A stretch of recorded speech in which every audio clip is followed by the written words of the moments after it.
ఆంధ్రప్రదేశ్లో రాజకీయంగా గోదావరి జిల్లాలకి పలు ప్రత్యేకతలు ఉంటాయి.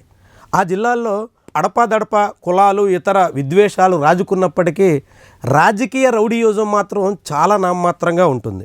ఎవరో ఒకరో ఇద్దరో అప్పుడప్పుడు కొన్ని కార్యకలాపాలకి పాల్పడినప్పటికీ రౌడీయిజంతో చెలరేగిపోదాం అని చూసిన నాయకత్వం చాలా చాలా అరుదు.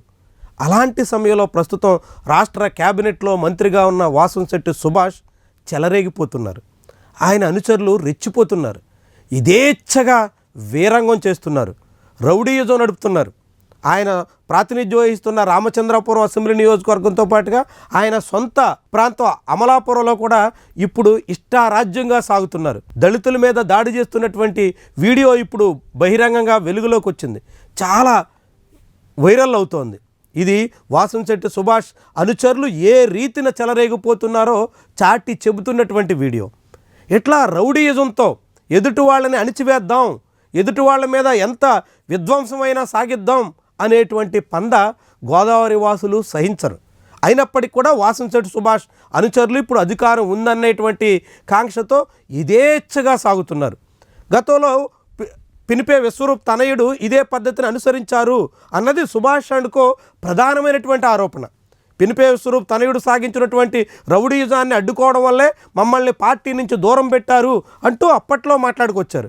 మరి ఇప్పుడు వాసంశెట్టి సుభాష్ బ్యాచ్ ఏం చేస్తుంది? వాళ్ళు సాగిస్తున్న రౌడీయిజం దేనికి సంకేతం? దళిత యువకుల్ని ఉద్యోగాలు ఇప్పిస్తామనేటువంటి పేరుతో డబ్బులు దండుకోవడమే కాకుండా దండుకున్నటువంటి డబ్బులు తిరిగి చెల్లించాలని అడిగినందుకు ఇదేచ్ఛగా గొడ్డును బాదునట్టు బాదుతున్నారంటే ఏమనాలి దాన్ని? ఇలాంటి రౌడీయిజం బాహాటంగా నడివీధుల్లో జిల్లా కేంద్రం అమలాపురం పట్టణంలోనే సాగుతున్నటువంటి ఇలాంటి దందాను ఏమనాలి? మంత్రి అండదండలతో ఒక బ్యాచ్ ఏం చేసినా చెల్లుబాటు అవుతుంది అనేటువంటి ధోరణికి వచ్చేస్తే దాన్ని కోనసీమ వాసులు ఎంతవరకు సహిస్తారు? తూర్పుగోదావరి జిల్లాలోనే ఇలాంటి రౌడీయుజానికి పాల్పడిన నాయకులు ఎక్కువ కాలం మనుగడ సాగించిన దాఖలాలు లేవు.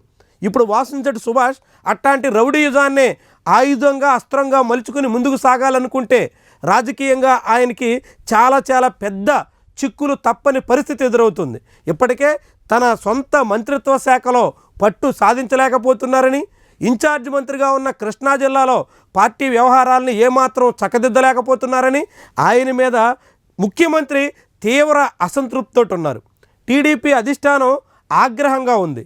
రేపో మాపో క్యాబినెట్ విస్తరణ జరిగితే ఆయన్ని పక్కన పెట్టేస్తారు అనే అభిప్రాయం బలంగా ఉంది.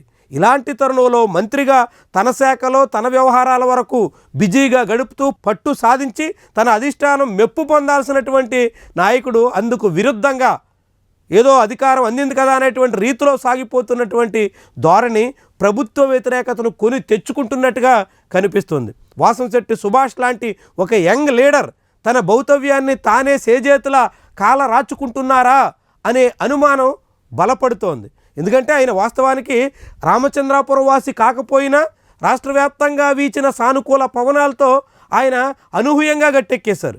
అదే అనూహ్యంగా నేరుగా క్యాబినెట్ వరకు చోటు సాధించగలిగారు. అంత అనూహ్యంగా అవకాశాలు దక్కించుకున్నటువంటి నాయకుడు అంతలోనే అబాసుపాలయ్యే పరిస్థితి కొని తెచ్చుకోవడం, అతి స్వల్ప కాలంలోనే తన ప్రాభవాన్ని కోల్పోయే దుస్థితికి నెట్టివేయబడడం, ఇవన్నీ కూడా చాలా ఇబ్బెట్టుగా కనిపిస్తూ ఉంటాయి. వాసంశెట్టి సుభాష్ రాజకీయ భౌతవ్యానికి ఏమాత్రం శ్రేయస్కరం కాదన్న సంకేతాన్ని ఇస్తుంటాయి. భవిష్యత్తులో ఆయన రాజకీయంగా ఉన్నతమైనటువంటి స్థానాలకు ఎదగాల్సినటువంటి తరుణంలో ఇలాంటి రౌడీయిజాన్ని రౌడీ మూకలతో ఎదుటి వాళ్ళ గొంతు నొక్కేద్దాం, మాట్లాడినటువంటి వాళ్ళ మీద దాడులు చేసి వాళ్ళని అణచివేద్దాం అనుకునేటువంటి పంద తూర్పుగోదావరి జిల్లా వాసులు అసలు సహించరు అన్నది ఎంత త్వరగా గుర్తిస్తే అంత త్వరగా వాసంశెట్టి సుభాష్కే శ్రేయస్కరం.